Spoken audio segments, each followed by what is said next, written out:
Hey, hi, hello, and welcome to the show. My name is DDare Bionic, if you did not know, and I am black with another video. I don't know what the fuck that was.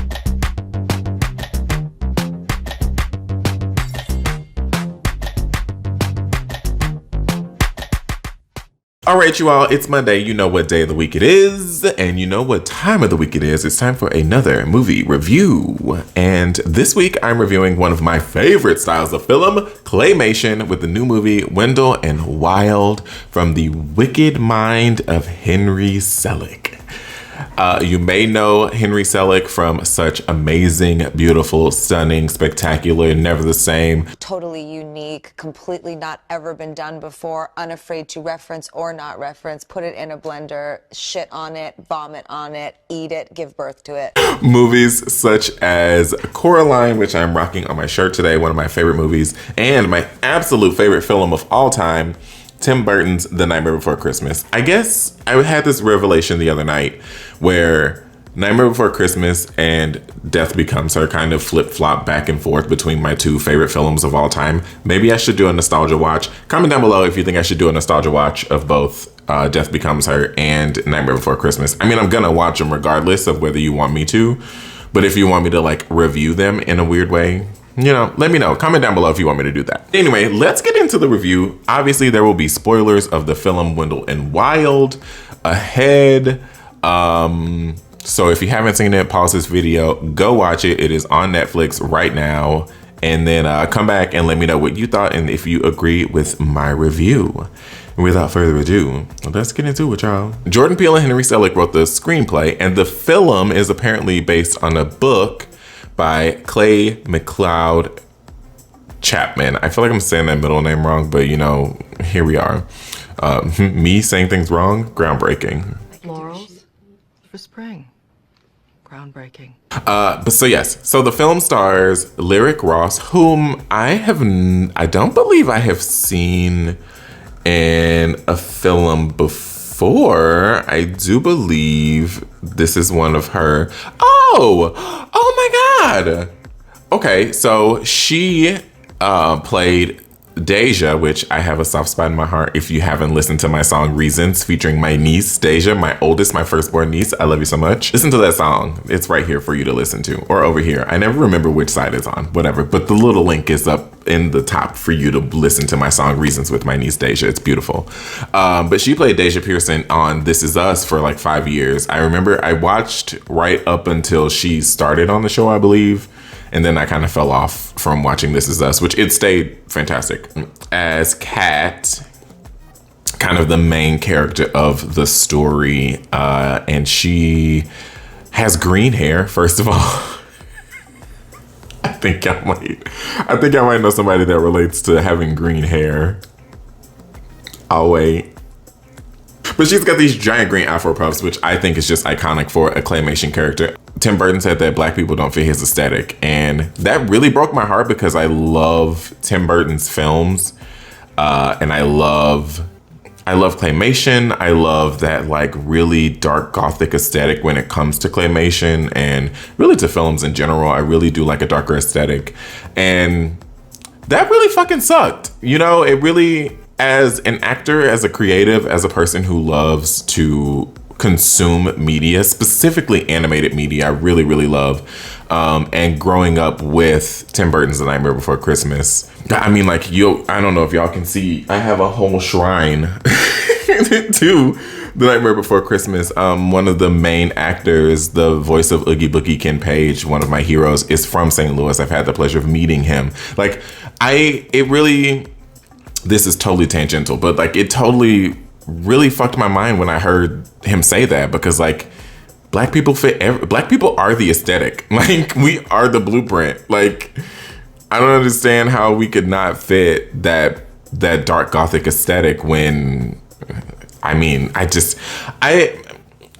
anybody can be anything with limitations, but when it comes to animation, claymation, films, to creating a world, the color of one's skin does not make them exempt from being a character in a Tim Burton film. And I am happy that this film came out to prove Tim Burton wrong, because while it is not, I mean, it's not really Tim Burton style anyway, because Henry Selick directed The Nightmare Before Christmas, which is like the most prolific claymation film that kind of gives that dark gothic Halloween spooky aura. But it just kind of like laughs in the face of that kind of ignorance that Tim Burton has about Black people in claymation and in his films specifically. So whatever, I still love all of his films. This is one point where I can separate the art from the artist. I don't have to necessarily support what he thinks and believes to absolutely love The Nightmare Before Christmas. It is still my favorite movie. And that has very little to do with the fact that Tim Burton directed it. It has a lot to do with just the nostalgia of it and the music and the voice acting and all the crazy things that come with it. Just like Coraline and just like, well, Coraline isn't his movie, but Beetlejuice and Corpse Bride and all these great movies that he has been a part of, that he's produced, directed, written, whatever. I don't have to support him to love those things. And that's the tea on that, mama. Wait, where did that come from? That was a long tangent. Jesus. Lyric Ross plays Kat, who in the beginning of the film is with her parents, her mom and dad. Beautiful to see, a Black family unit. It's something that we're starting to see more and more in This Is Us. Actually, we got to see a really strong, powerful Black family unit. Yet another tangential moment. It's really nice to see a family, like a mom, a dad. They're both Black. Their kid's Black, and it's beautiful to see on TV. And I didn't realize until literally this moment that I was happy to see that they were together and in love and happy and raising a child. And it's something that we're starting to see more and more and more in film and in media. Kind of the deconstruction of what people think Black families look like, and the reconstruction that Black families can be just as normal and average as white families. I don't know if that was a commentary that was supposed to be made by this film or the book. I've never read the original book, but it hit me right now in this moment at 1:06 p.m. filming this video that I am like emotional almost about seeing a Black family. I don't know. That's weird. Tangent over. So seriously, genuinely, no more tangents. Into the review. So Kat is with her parents and they're leaving a festival of some kind. She's got a candy apple. She bites into the apple. There are worms in the apple. She screams. Their car goes over the edge of the bridge, crashes. Dad hits his head, is unconscious. Mom is still awake and she's like, baby, you gotta go. We'll be right behind you. And unfortunately, her parents do not make it out of the car alive. So now she's kind of gone through this streak of homes and schools and placements and has now, I believe she's 13 in the story. Once we get to kind of the main plot of the story, and she's being driven to her old hometown of...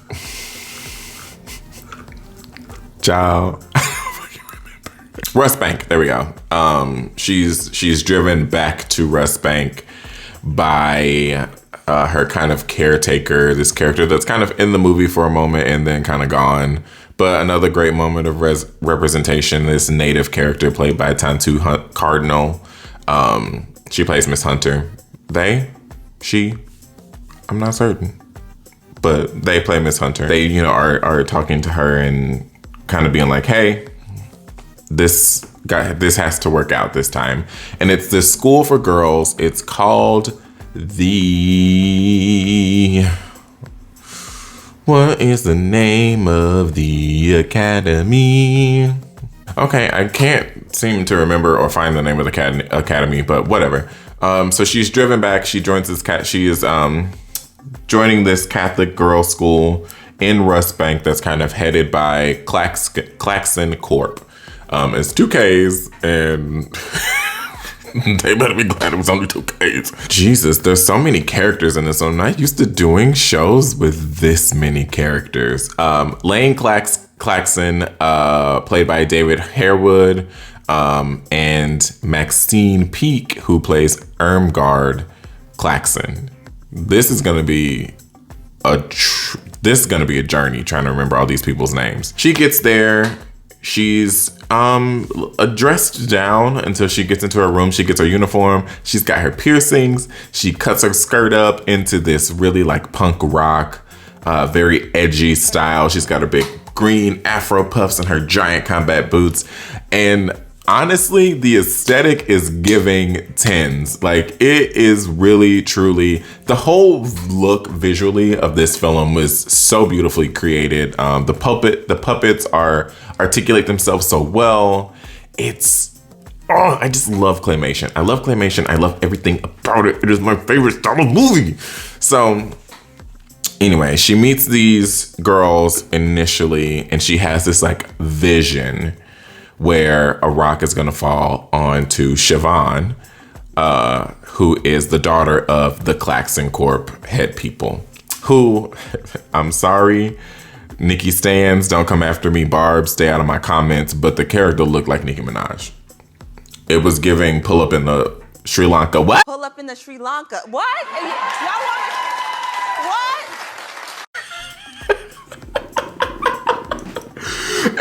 I could not. Every time she was on screen, I was like, bruh, like a Dungeon Dragon.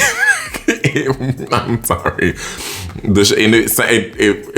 Truly the character, this young actress, Tamara Smart, great job, did a phenomenal job voicing this character, Siobhan, because her parents are English, she's English, but it was giving me Roman. And I cannot separate the two now. I can't separate Siobhan and Roman. Roman, please. But she pushes Siobhan out of the way and saves her life basically from this thing falling over, which Raul, who is a trans character, phenomenal, played by Sam Zelaya, which is great that this character gets this representation. The character is trans. And there are many points in the movie where it's not like glanced over. It's not made like a huge deal, but it also is made important that you get this character's pronouns correct, that the mom of this character is like, my son, not my daughter. And it was such a beautiful moment of trans representation. This film did a lot of things right. I think really the only thing it did wrong was it was a little slow, and it took a little bit of time to kind of get to the point. And I'm still not entirely sure how we got to the point. Anyway, carrying on. Fast forward, she meets Sister Healy, played by the iconic Angela Bassett. This movie is so twisty-turny and so topsy-turvy that I feel myself going out of order with the way things happen. So I'm just gonna talk in a sort of non-linear fashion. Y'all keep up with me, okay? So we meet Sister Healy, and she can sense that our homegirl, Kat, is a Hell Maiden, which is essentially somebody who can communicate with and summon demons. She's got this like thing on her hands. It's super cool. It's such a beautiful image. So we meet Sister Healy. Kat is getting adjusted. She's in class. She has this vision, and she meets her personal demons, Wendell and Wild. Wendell played by Keegan-Michael Key, and Wild voiced by Jordan Peele. Now, I have to take this moment to say that I have never been a huge fan of Key and Peele. I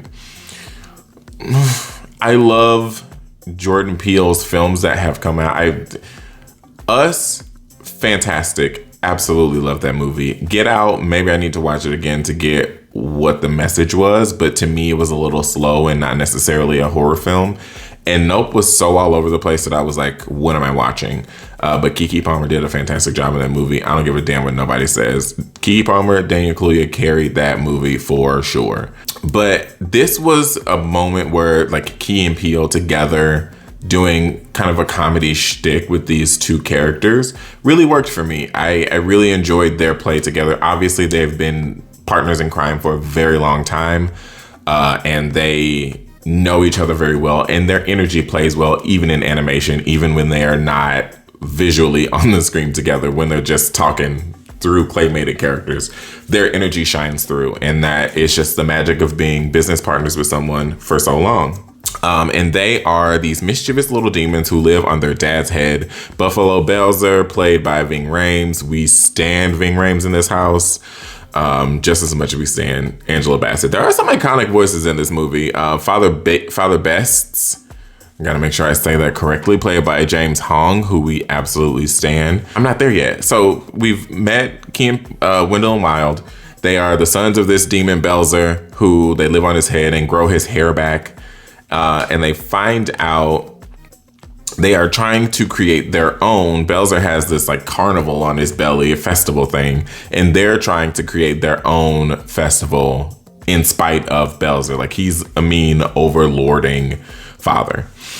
So we meet Father Bests, played by James Hong, like I said, who is the head priest of this school. And he is also kind of in cahoots with the Claxons. He's kind of in cahoots with them, but mostly well-intentioned. He's trying to get funding for his school, and they are trying to build prisons. They're trying to expand the giant prison, which is a total commentary throughout the whole film. So he goes to meet with them. They kill him. Point blank period. They beat him over the head and throw him in the river. They find him dead. They announce that he is dead. All of the students go to his funeral. And at this point, Wendell and Wild have met their new Hell Maiden, Cat. They tell her how to summon them and that they can bring her parents back. So, like I said, I'm jumping around this story a little bit, kind of tying the pieces together the way that makes the most sense to me and not necessarily the way they were in the story. So, Kat takes Raoul, her new friend, to her parents' grave where she uses this Beelzebub? I think it was Beelzebub. I wonder if the voice actor for Beelzebub is on here. No, but either way, they take she takes Beelzebub and she recites the incantation. She summons the demons, but they end up being summoned in a completely different part of the cemetery than where she is, and she's all pissed off about it. Obviously, she thought she was going to get her parents back, so they end up using their dad's hair cream, which they find out by bringing a tick back to life, that to bring back Father Best's in order to test out the hair cream to see if it would work on a human being. And it totally does. He comes back to life. He's totally jacked up. They beat his face down. He still looks dead, honestly, but he's like, oh my God, I look great. So they're like, we're going to build turn this town of West Bank into the most fabulous carnival you've ever seen, and we need all the money from all the people. And they're like, he's like, ain't no people here. And he shows them that all of the people have left West Bank because it's basically just a prison now. The Claxons it's been a minute since I've seen this movie, so I'm trying to remember it as best I can. He's like, it's been a minute since the Claxons, he's like, the Claxons will fund your carnival. They got you. They got your back. So they go to the Claxons, they being Father Best's. He goes to the Claxons and he's like, hey, I've got some people who will help you get your funding for your funeral, because they needed votes from living council members. So Wendell and Wild use their hair cream to bring the council members who have been dead for millennia back to life. They vote, and they have to take their votes because they're living at the time. They vote, and they vote in favor of building and expanding this gigantic prison. While they're bringing these people back together, they bring back Kat's parents.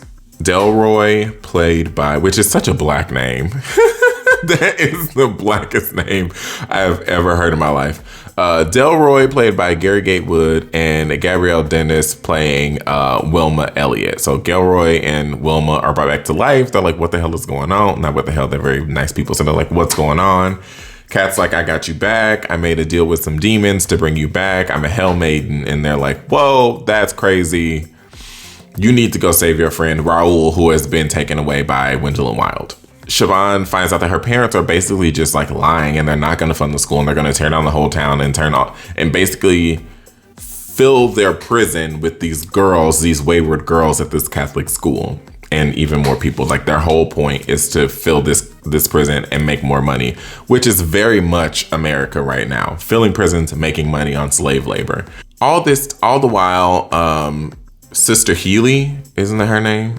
Helly, not Healy, Helly. All the while, Sister Helly is also trying to help Kat like harness these powers of being a Hell Maiden because she herself is a Hell Maiden. So she like blood binds them. Kat has made this deal with the demons to do whatever they want. So Helly blood binds them, and they go into this chamber, and Kat basically faces her demons and removes the curse that she put on herself from or the curse that she like bound herself to these demons. So she removes that by blood binding herself with Sister Helly and fighting her own personal demons and embracing her past, her pain, her trauma, and healing from all those things, which I thought was a really beautiful moment. So after all that happens, Buffalo Belzer shows up. I'm going to speed through the end of this because I don't really remember the exact order of operations of what happens. Kat goes and she's like, I'm a free bitch now. Buffalo Belzer shows up and is like apologetic to Wendell and Wild. He's like, I'm so sorry. I didn't realize that I was being horrible to you. I had so many kids before you that ran away and never came back. Turns out that Sister Helly was summoning these kids, and what's his name? Manberg, that's his name, played by Egal Naor. I know I'm saying that wrong. Groundbreaking. We're capturing these demons. And so Mangard and Helly give all the demon babies back to Belzer, and that's a beautiful moment. So then we have the final conflict, which is kind of the main conflict, I guess, of the movie. Siobhan, who reveals that her parents' money is no good. It's just fake company money. They don't even pay their employees. They pay them in these Klaxon dollars, which is a really funny reveal, but also really fucked in another really great commentary on capitalism. They're paying them with fake money that they can only use at the company. It's wild. So that happens. Yeah, Siobhan has revealed that her parents are phonies and she's now fighting on the side of the good people. They have this whole fight kind of moment where it's like a snowball fight almost because it's snowing outside. All these undead zombie men are trying to tear down the water tower and all this stuff, and they've got all these tractors. And the demons, Wendell Wild and Kat's undead parents and Kat and all the others are fighting against them to make sure that they don't tear down the town. They eventually win. Kat's parents go back to being dead because the hair cream only lasts so long. Father Best goes back to being dead. All of the council members go back to being dead, and they kind of retake the town. And honestly, I think that's the end of the movie. I don't really remember a lot of the details. Like I said, and we also find out, I almost forgot this, but this is very important. Kat has a precognition. Every Hell Maiden has an ability. Kat has precognition, so that's how she was able to save Siobhan. That's how she was able to do a bunch of other things throughout the film that I kind of missed over because I don't really remember it that well. And I think that's another point that I'm going to get to in my final thoughts of the movie. Which we have arrived. Russ Bank is revived. The future is great. Kat is going to be there, making peace with everything. And that's the end of the film. All in all, I thought this movie was really beautifully shot. I thought the animation was great. I thought the fact that the cast was mostly people of color, both voicing and the actual puppets, was beautiful and great representation. Trans actors and or trans characters, and just I thought the plot was a little weak. I feel like it kind of bounced around a little bit too much and didn't give me a linear plot line to follow, which is why I can't really remember. I mean, it's not been that long. The movie came out on the 28th, and it's November 7th. So that's not long enough that's not even 2 weeks. It's not a memorable film, I think is what I'm trying to get at. It's not one that I would watch it again, but it's not one I'm dying to add to my Halloween watch list. I honestly do plan on watching it again to kind of absorb more of what happened.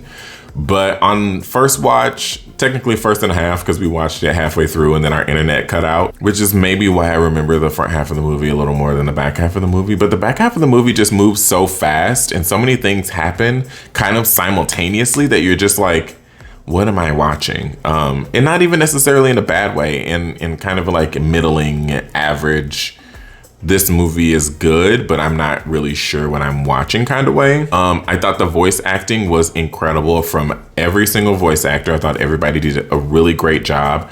I thought the writing was a little clunky at points, and it felt stilted and maybe a little disjointed in certain moments. I thought the motivations of Wendell and Wild were like not unnecessary, but weirdly important, if that makes sense. It didn't feel like they really ever gave a real and true reason for them to be as upset as they were.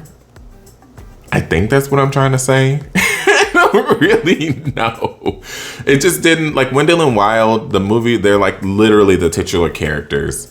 And Kat is very obviously the main character of the film, and the film doesn't need to be named after her. It doesn't need to be Kat, Wendell, and Wild. It can be just Wendell and Wild. But I feel like Wendell and Wild didn't really do much. I felt like they had this journey that they were on, and they were trying to do it, but they weren't really in the movie very much. And when they were in the movie, they were just bringing people back to life. Kind of like, okay, cool, great. All in all, I liked it. I will watch it again. I don't think it is nearly anywhere near the worst movie to come out this year, but it's also not the best movie to come out this year. It's sitting fairly in the middle of movies that I've watched this year. It's a good movie. It's not a great movie. And I was a little disappointed by the fact that it wasn't a great movie. I really, really, really wanted to love it. I liked it a lot, but I didn't love it. That being said, I'm going to rate this movie probably 3.5 out of 5. It was above average, and it's boosted up a lot by representation and accuracy in that. But it's let down a little bit by the plot, the story, and the pacing. The pacing of the movie was just a little off for me. It was just a little off, and it lacked a little bit of depth. I'm gonna have to read, maybe I'll do like a book review type of thing where I read the actual source material and kind of compare it to the film. Yeah, maybe I'll do that. Comment down below if you want to see me do like a tandem read review book, like source material to film review. That would be an interesting thing. Maybe I'll do that. We'll see. Comment down below if that's something you want to see. That's all for today's video. Thank you all so much for watching. I am on the hunt for my next film review. I don't quite know what it's going to be yet. I'm going to see what's out in the movie theaters, or maybe I'll do my first nostalgia review. Comment down below what you want to see, a nostalgia review, or if you want to see something new that's coming out soon, or has come out in the past couple weeks, or at all this year. Let me know what you want to see me review and talk about in the comments below. And also make sure those notifications are turned on, you are liked and subscribed to this channel, so you get a notification every single time I post a video, which like I said is twice a week. I am too caffeinated, I think. All right, y'all. Thank you all so much for watching. Make sure you shop Lunatide's hair color and follow me at all of my social media links. They are all linked down below in the description box. And I will see you all in the next video. Bye.